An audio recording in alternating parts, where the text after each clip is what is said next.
Hello दोस्तों, स्वागत है आपका आज के करंट अफेयर के इस मोस्ट इम्पोर्टेंट सेशन में।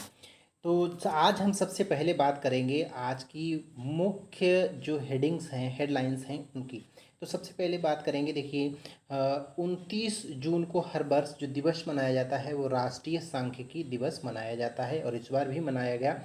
ठीक है, और इसे मनाने का रीज़न क्या था? जो भारत में एक सांख्यिकी विद हुए थे जिनको हम पीसी महालनोबिस के नाम से जानते हैं, तो उन्हीं का जन्म दिवस मनाया जाता है या जयंती मनाई जाती है। ठीक है, चलिए नेक्स्ट है, भारत ने संयुक्त राष्ट्र में हिंदी को बढ़ावा देने के लिए 11,60,000 डॉलर का जो है योगदान, 11,60,000 डॉलर का योगदान जो है दिया है। ठीक, नेक्स्ट है, दूर संचार नामक नंबर पोर्टेबिलिटी 9वां संशोधन अधिनियम 2024 1 जुलाई से लागू हो जाएगा। ठीक है, नेक्स्ट है, भारत अमेरिका और चीन के बाद तीसरा सबसे बड़ा घरेलू विमानन बाजार बन गया है। ठीक है, नेक्स्ट है, वरिष्ठ आईएएस अधिकारी विक्रम मिस्री है, यहाँ पर ये थोड़ा सा मिस्टेक हुई है, मिस्री को अगले विदेश सचिव के रूप में नियुक्त किया गया है। बिहार के मुख्यमंत्री नीतीश कुमार ने वर्ष 2025 तक बगहा शहर को राजस्व जिला बनाने की घोषणा की है। मशहूर गायिका आशा भोसले की बायोग्राफी स्वर स्वामिनी आशा लॉन्च हो गई है।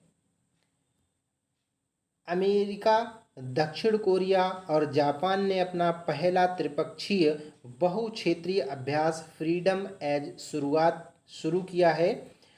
जयपुर मिलिट्री स्टेशन भारत का प्लास्टिक वेस्ड रोड बनाने वाला दूसरा मिलिट्री स्टेशन बन गया है। जी हाँ, पहला कौन सा है वो आप कमेंट बॉक्स में एक बार लिखिएगा।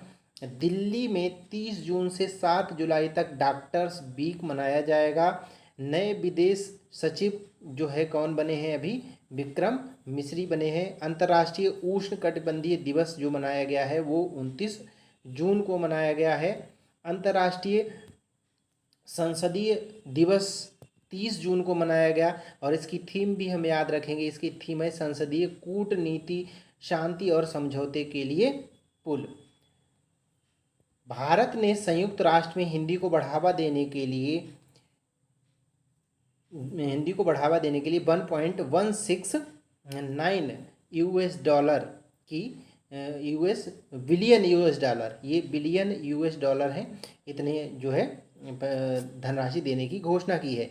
और जिस परियोजना में इन्वेस्ट किया है, यानी पैसा दिया है, भारत ने इन्वेस्ट नहीं किया है, सॉरी, पैसा दिया है, ठीक है, बढ़ावा देने के लिए, ठीक है, या सहयोग किया है, वो है hindi@UN। ठीक है, चलिए नेक्स्ट है, हाल ही में लुई डकवर्थ का निधन हो गया। वह कौन थे? वो एक सांख्यिकीविद थे।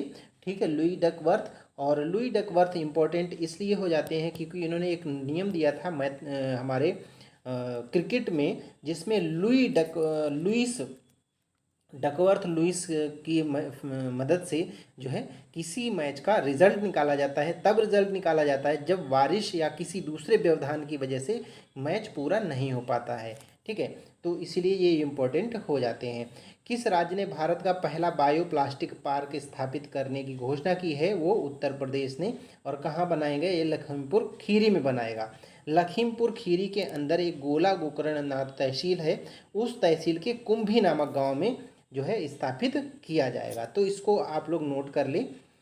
नेक्स्ट है, टेक महिंद्रा ग्लोबल शतरंज लीग के दूसरे संस्करण की मेजबानी कौन करेगा? तो वो अभी लंदन करेगा। ठीक है, एससीओ 2024 की बैठक में भारत का प्रतिनिधित्व कौन करेगा? तो वो करेंगे एस जयशंकर। अब एस जयशंकर कौन है? ये भारत के विदेश मंत्री हैं। ठीक है, इस चीज़ को नोट करके रखिए। टेस्ट में सबसे तेज दोहरा शतक बनाने वाली पहली महिला खिलाड़ी कौन बनी है? वो है शेफाली वर्मा। ठीक है, और ये भारत की सलामी बल्लेबाज हैं भारतीय महिला क्रिकेट टीम की। ठीक है, तो चलिए अब स्टार्ट करते हैं अपने क्वेश्चंस को। देखिए, सबसे पहला क्वेश्चन है, पीसी महालनोबिस की जयंती कब मनाई गई? ठीक है, तो सबसे पहले अभी अभी हमने डिस्कस किया था 29 जून को मनाई गई। पीसी महालनोबिस कौन थे? अगर इस तरीके से क्वेश्चन पूछा जाता है तो ये पीसी महालनोबिस कौन थे?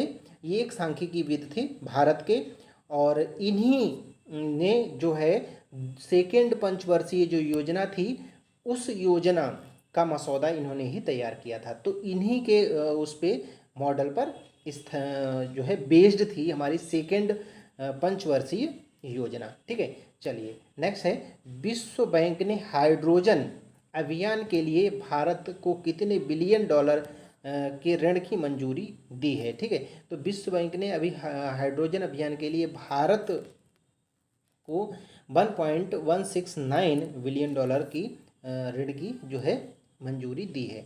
नेक्स्ट है, आईएमएफ के द्वारा जारी एआई तैयारी सूचकांक 2024 में भारत का कौन सा स्थान रहा? तो भारत का स्थान इस समय 72 रहा है।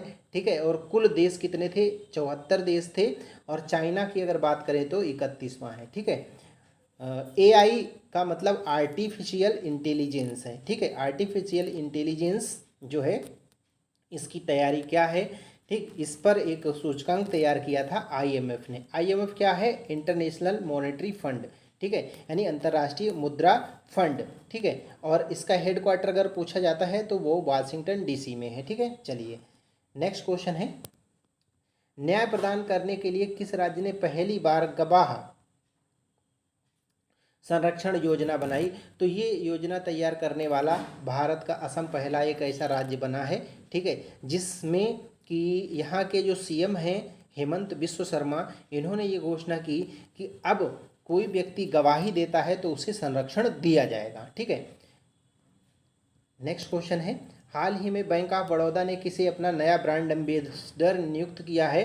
तो वो हैं सुमित, एक मिनट में इसको थोड़ा सा, जी हाँ कंप्लीट दिखना चाहिए, अभी दिखने लगा, जी हाँ अभी दिखने लगा।